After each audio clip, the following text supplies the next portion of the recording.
This episode of Tales of True Crime contains adult language and graphic subject matter. Listener discretion is advised. For best listening experience, turn up the volume. Hello again. This is your host, Troy Larson. Normally, I try to make episodes of Tales of True Crime what people in the radio business refer to as evergreen, which essentially means it will always be timely whenever you listen to it, whether that's the day it's released or 5 years down the road. This time, I'm going to make an exception because as the last few episodes have been under production, we've all been living through coronavirus. Some of us, depending on our health and where we live, have been subject to self-isolation, quarantine, and even outright lockdown. I personally live in a well-populated city, not too dense, but in a region that is sparsely populated overall. The numbers of sick and dying in the area where I live are slight compared to the number we've seen coming out of densely populated urban centers. Even so, I've seen some things that we would consider comical if they weren't borderline alarming. What am I talking about? Toilet paper. Have you had a hard time finding toilet paper? Honestly, I feel silly even saying it. Toilet paper? Really? How did this become the thing? While coronavirus is undoubtedly a deep issue that we all need to take seriously, you have to wonder whether panic has overtaken reason when it comes to stuff like toilet paper. Last weekend, I went to the grocery store and I found there was no toilet paper. So I went to 4 more stores. No toilet paper. Since the coronavirus panic began, I have personally been to our neighborhood grocery store 8 or 10 times, and every single time there was no toilet paper. Started to ponder it. Our grocery store's in the northern part of our city, and there are another dozen sizable grocery stores in other parts of town. Actually, there's probably more than that, I'm just estimating. But our grocery store serves a pretty small fraction of the population in our city, and yet there's no toilet paper. I thought, shouldn't the supply eventually catch up with the demand? I mean, how much are people pooping? Are people just buying this stuff and then storing it on pallets in a storage locker they rented for just such an event? There is no way people are using this much. I saw a meme the other day. June 2056. It was a monumental moment. Rob opened the last package of toilet paper his parents bought in 2020. People are hoarding toilet paper. The truth is, we as people are easily influenced and manipulated. We don't like to admit it, but we are. When we see a Facebook quiz pop up in our feed and the headline says, "Only geniuses can pass this quiz," or 88% of 90s kids got this wrong, a lot of us click on it because we want to be geniuses. We want to be in the 12% of 90s kids that got it right. Toilet paper is another example. Early on, one hysterical person buys an entire cartload of toilet paper. Other people see that happening and they do the same. Before you know it, the shelves are empty. The grocery and discount stores have started rationing packages of toilet paper to 1 per customer per day. And really, that only stokes the fervor for TP and makes people want it more. What's going to happen to me? What if I can't find any? If everybody else is buying it, I better get it too. The behavior of one person can affect the behavior of another person. And sometimes, when a group of people behave in a certain way, it becomes a snowball rolling downhill. In 1944, in Mattoon, Illinois, it started with the report of a crime. This is the Tales of True Crime podcast.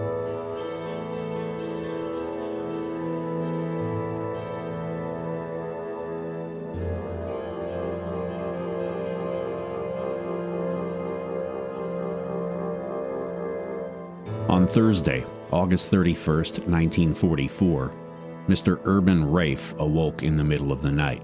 There was a peculiar heavy odor in the bedroom, and I at first thought it was gas. I asked my wife if she had left the gas stove turned on, but she hadn't. We both had the same feeling of paralysis and were ill for approximately 2.5 hours. Persons visiting us, who slept in another part of the house, got none of the fumes and were not affected in any way. The Wraiths are the first known victims of the prowler that would come to be known as the Mad Anesthetist, the Anesthetic Prowler, the Phantom Anesthetist, and eventually the Mad Gasser of Mattoon. The following night, September 1st, a young mother in the neighborhood, not far from the Wraith's home, awoke to the sound of her young daughter coughing and found she too was paralyzed and unable to leave her bed. However, the symptoms detailed by the Wraiths, their unnamed neighbor, and another neighbor, Mrs. Charles Ryder, were largely dismissed by the parties involved as an unexplained odor and not immediately reported in the media. Nobody had yet attributed the odors and the strange paralysis to a prowler. There was, however, a fourth reported attack that night, and it would get plenty of attention. On September 2nd, 1944, the Mattoon Daily Journal-Gazette ran a story under the headline, "Anesthetic Prowler on the Loose," with two subheadings, "Mrs. Carney and Daughter First Victims," and "Both Recover, Robber Fails to Get into Home." The story, which I've lightly edited for clarity, would become the basis of much that came later. A prowler who used some kind of anesthetic or gas to knock out his intended victims was on the loose in Mattoon Friday night. Mrs. Bert Carney and her 3-year-old daughter, Dorothy Ellen, were victims of the anesthetic Friday night as they slept in their bed at their home, 1408 Marshall Avenue. Both had recovered today, although Mrs. Carney said that her mouth and throat remained parched and her lips burned from whatever was used by the prowler, who was unsuccessful in getting into their house. It was shortly after 11 o'clock Friday night when I went to bed, taking with me my daughter Dorothy. My sister, Martha Reedy, was in the living room of the home, and my daughter Carol, too, and Miss Reedy's son Roger, too, were in another part of the house. I first noticed a sickening sweet odor in the bedroom, but at the time I thought it might be from flowers outside the window. However, the odor grew stronger, and I began to feel paralysis of my legs and lower body. I grew frightened and screamed for Martha. She came into the bedroom, to which the door had been closed, and asked me what was the matter. I told her of the sensation I had, but I was unable then to move from the bed. Miss Reedy at once noticed the odor, which seemed to come in an open window. She summoned the next-door neighbor, Miss Earl P. Robertson, 1412 Marshall Avenue, who called police. The Daily Journal-Gazette story says Mrs. Robertson went to the Carney home and searched the yard and neighborhood but found nothing, and when the police arrived, they found little to go on. Later, the first eyewitness report of the alleged perpetrator would surface. From the Journal-Gazette. The prowler returned to the house at about 12:30 a.m. and was seen at the bedroom window again by Mr. Carney, a taxicab driver, as he came home after word had been sent to him concerning the earlier events. Mr. Carney said that as he arrived in front of the house, he saw a man at the window. He gave chase, but the prowler escaped. The prowler was tall, dressed in dark clothing, and wore a tight-fitting cap, Mr. Carney said. Police were called a second time, but another, more thorough search of the neighborhood was also fruitless. Mrs. Carney said that she recovered the use of her legs and arms completely within 30 minutes. Her daughter Dorothy became ill from the odor, but had recovered this morning. Opinions differed as to the type of anesthetic used. However, because of its odor, it was believed to have been chloroform or ether, or a combination of both. The ingredients could have been sprayed into the room in a fine mist, and if used at a distance not too far from the sleepers, would have proved effective, it was said. Both chloroform and ether would have accounted for the parched throat and mouth burn of Mrs. Carney, as well as the sickness which her daughter suffered afterward. Mrs. Carney and Mrs. Reedy had considerable sums of money at the house, and said that they had counted it shortly before Mrs. Carney went to bed. They could have been seen counting the money from the street, they said.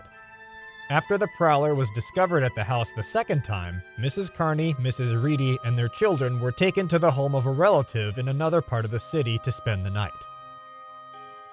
It was only after Mrs. Carney's story of intrusion and paralysis and her husband's eyewitness report of a prowler at the window that the previous encounters by the Wraiths, Mrs. Ryder, and the third unnamed young woman became public. In fact, upon hearing the stories in the media, a new victim came forward. Mrs. Olive Brown reported she had a similar experience several months earlier, in which she had experienced a strange odor in her bedroom and also partial temporary paralysis. When asked why she hadn't said anything earlier, Mrs. Brown said she didn't speak up because the tale seemed so fantastic. At any rate, fantastic or not, September 5th would bring a slew of reports that would leave no question some of the residents of Mattoon believed they were being stalked by a prowler, a tall man in a skull cap who had discovered some method of incapacitating his victims with gas. Mrs. Beulah Cordis arrived home with her husband, Carl, about 10:15 p.m., and found a neatly folded white cloth lying on her front porch with a damp substance in the middle. Mrs. Cordis picked up the cloth and sniffed it. She staggered and shouted, "That went right to my toes!" Her husband had to help her into the house, and she felt ill for about 2 hours. Newspaper accounts reported she had weakness in the legs. Her mouth and throat were burned from the fumes she inhaled. Her lips were swollen and cracked, and she had trouble speaking and swallowing. Police discovered a skeleton key on the porch where Mrs. Cordis found the cloth, and some believed a burglar, intent on using the key to access the Cordis home, may have attempted to gas the family dog while they were out before getting frightened off by something or someone. The cloth itself was sent to the State Police Crime Lab in Springfield, but chemical expert John Sutter found nothing on the cloth. He concluded if there had been anything on the cloth, it had evaporated. The first week of September 1944 was an anxious time, as World War II was still raging and the Germans were getting desperate. Fall had not yet set in, and the still warm weather had most people sleeping with their windows open. The Allies had just liberated France, and people believed the Nazis might resort to just about anything to retain their grip on Europe and defeat the Americans, terrorize the heartland with gas attacks, for example. Just before midnight on September 7th, Frances Smith, principal of a local grade school, and her sister Maxine smelled the sweet, sickly odor of gas, which some had likened to the smell of gardenias, and felt an incapacitating paralysis as they lay in bed. Later, after midnight, another wave of gas penetrated their room through the open window. They reported they could see the gas on this occasion, a bluish vapor, and they could hear a buzzing sound, which they believed to be coming from some type of gas gun. The Smith sisters would eventually claim to have been gassed on 3 or 4 different occasions, and with each attack reported in Mattoon, the Mad Gassers' tactics seemed to change in seemingly inexplicable ways. A taxi driver reported driving through a mysterious cloud of gas, stopped to phone the police, but by the time they arrived, the gas had dissipated. A crowd of 70 people, including 2 Chicago reporters who were in town to cover the story, had reportedly been affected. Skeptics asked questions, and believers had answers. How can the gasser be unaffected by the gas if it incapacitates the victims? Some would ask. The answer that made the claims plausible was that the attacker used a flit gun, a kind of hand-pumped insecticide sprayer that a gardener or exterminator might use. The gasser would cut a slit in a window screen and inject the gas into a room with the flit gun, thereby escaping the effects himself. What kind of gas has these effects on a person? Others would ask, and the answer was not forthcoming. Experts could not point to any gas that would cause the symptoms reported and work in the manner alleged. What kind of gas could be sprayed in a small quantity through a bedroom window and paralyze the people within, only to dissipate without a trace in a short period of time and without lasting effects on the victim? What chemical, applied to a handkerchief-sized cloth and left on the Cordes family's porch in the open air for an indeterminate length of time, could cause weakness in the legs, chemical burns, and swollen lips from a single sniff, then disappear without a trace before it could be analyzed by a crime lab technician? There were several cases in which adult victims claimed to be affected by the prowler's poison gas, but infants and children in the same room suffered no ill effects whatsoever. How could that happen? Theories were proposed and quickly shot down. The chief of police speculated the smell of gas could likely be fumes from the Atlas Imperial Diesel Engine Company, which had blown around town. The state's attorney, William Kidwell, disagreed. That is simply ridiculous. People working in the plant haven't been affected, neither have people living within 75 feet of it. I still think there were some authentic gas cases which were the work of a prankster, or someone with a more sinister motive. Some contended someone may have stolen chemicals from the plant and used them to wage terror on Mattoon, or that they had leaked or in some other way managed to affect the residents of Mattoon. The allegations were quickly debunked by the plant manager. We have to live with the conditions in our plant, and we would be the first to notice and be affected by any fumes. In 4 years, not one person has been made ill at the gas plant by any fumes. The more questions went unanswered, the more skeptical people became, law enforcement included, but they investigated nonetheless. At one point, there were reportedly 4 suspects, 2 people with mental health issues, and the other 2 considered amateur chemists. Multiple prowlers were reported in parts of Mattoon, and the police questioned a number of them without result. In hindsight, you could argue things got downright dangerous in Mattoon during those first 2 weeks of September. Police presence had doubled, and citizen patrols roamed the streets watching for anything suspicious, ready to pounce on the first evildoer who showed his face. It was only when law enforcement and the media began to express their skepticism publicly that the true nature of the Mad Gasser case started to become clear. An editorial by the Journal-Gazette newspaper apologized to their readers for irresponsible, sensationalist reporting by 2 contemporary newspapers in Chicago, and pointed out that one of the papers had tried to create a mystery by reporting gas intended to be used for civil defense demonstrations had disappeared. In reality, the gas was harmless and had been disposed of.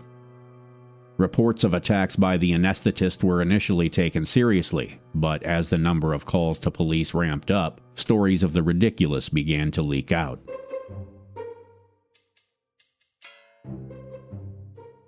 The Mattoon Journal-Gazette reported a woman woke her husband near midnight, quote, and in trembling terror told him that someone was at the bedroom window, probably getting ready to spray them with the weird gas. The husband stealthily left the house and slipped through the darkness outside to try and catch the phantom chemist. As he approached the window, 2 demon-like eyes shone out and confronted him in the darkness. A cat was crawling up the screen. End quote. Another woman whose husband was away, at war, took out his shotgun for protection, loaded it, and as she cocked it, accidentally blew a hole in the kitchen wall. A young man, with his affection directed at a young female acquaintance, rapped on the door of her home and asked, "May I leave my skull cap and spray gun here for a while?" After he repeated the joke one too many times for the comfort of the young lady, the police briefly detained him, then sent him on his way. Reports of gas attacks in Mattoon numbered roughly 31 in the first 2 weeks of September, and the stories had attracted nationwide, even global attention. The police had had enough. The San Bernardino County Sun reported Police Commissioner Thomas V. Wright was tired of being awakened Because some hysterical woman thinks she's been gassed. he was quoted as saying. Can you imagine a police commissioner saying something like that today? Commissioner Wright went on. There's more than one madman in Mattoon. There's 15,000 of them. What we've got here is mass hysteria. Some woman feels faint and tells her neighbor about it, embroidering it a bit. You know how women are. The neighbor tells her neighbor, and the first thing you know, we've got women thinking they're being gassed all over the place. It should be noted, there were 2 eyewitness sightings of the alleged prowler. both by men, and several of the reported victims were also men. Perhaps the final straw for the media and the authorities was the report from Mrs. Caroline Burwell, who, in the midst of a crowded movie theater, reported she felt as if someone had poured something down her back. Upon investigation, police discovered the sensation was caused by liniment oil, which she herself had applied to her back. Commissioner Wright said, "Today we have the final straw. A woman gets gassed in the middle of Mattoon Theater. No one else smells anything. But all of a sudden this woman screams, 'I'm gassed!' We rush her to the hospital. Nerves, says the doctor, but I call it mass hysteria." It was clear there were at least some people who were a little high-strung and reporting gas attacks where none had occurred. They call me up at all hours. I need some sleep. The phantom anesthetist, the anesthetic prowler, the gardenia gasser, whatever a person chose to call him, he was soon seen as a figment of the imagination. When the media headlines began to take a skeptical slant, and those in positions of authority voiced the same, reports about the mad gasser of Mattoon disappeared virtually overnight, dissipated into the night air like the gas he allegedly employed. Nobody wanted to be laughed at. Undoubtedly, there are still some who believe the mad gasser was an actual person who committed an actual crime. Some have suggested the early attacks were authentic, staged by some twisted individual, but later made a laughingstock with false reports by those who wanted to be included in the phenomenon. But lest we be too hard on the residents of Mattoon, it doesn't hurt to recognize that mass hysteria is a phenomenon that's been known to science for centuries. There are many well-known examples. The dancing manias of the Middle Ages, where people danced at length, sometimes by the thousands, for unknown reasons. The so-called demonic possessions in convents between the 15th and 19th centuries, during which nuns would exhibit motor dysfunction, including one case in which dozens began to meow like cats. A case from Victorian-era England, very similar to the mad gasser of Mattoon, was the legend of Spring-Heeled Jack, a reported supernatural entity who had lengthy claws, could leap great distances, and shoot blue fire from his mouth. It might be tempting for you to say, well, this silliness is all interesting, but it's antiquated thinking. These days, we know better. You could say it, but you would be wrong. It still happens in the modern era. In 1954, people in the Seattle area suffered a mass delusion when they started noticing previously unseen pits in their windshields and attributed them to a number of different causes, including some kind of mass vandalism spree or nuclear testing. In 1962, the Tanganyika laughter epidemic, in which 3 girls at a Japanese school began to laugh uncontrollably, and the phenomenon spread to 94 students and eventually an entire village. The satanic panic of the early 1980s has been attributed to mass hysteria. In 1988, the U.S. Navy evacuated 600 sailors from a barracks in San Diego and sent more than 100 of them to the hospital with breathing difficulties. No apparent cause was determined, and some attribute the case to mass hysteria. In 2006, the strawberries with sugar virus spread through a Portuguese school, in which students mimicked the symptoms seen in students on an episode of the Strawberries with Sugar TV show. Still more recently, in 2018, Emirates Flight 203 from Dubai to New York reported 106 of 521 passengers severely sick during the 14-hour flight, with coughing, sneezing, fever, and vomiting. The CDC met and quarantined the plane in New York, and doctors later determined a few of the passengers were sick from common illnesses like the common cold or the flu, and others convinced themselves that they too were sick. To be clear, I'm using the term mass hysteria in the same way Commissioner Wright of Mattoon used it, from the layperson's perspective. There are those schooled in psychology who would explain to you that mass hysteria, conversion disorder, folie à deux, and hysterical contagion are all different, distinct things. I'll leave those distinctions for them to explain because I think you get my point. Mass hysteria, also known as mass psychogenic illness, is a real thing. So how about you toilet paper hoarders leave some for the rest of us, huh?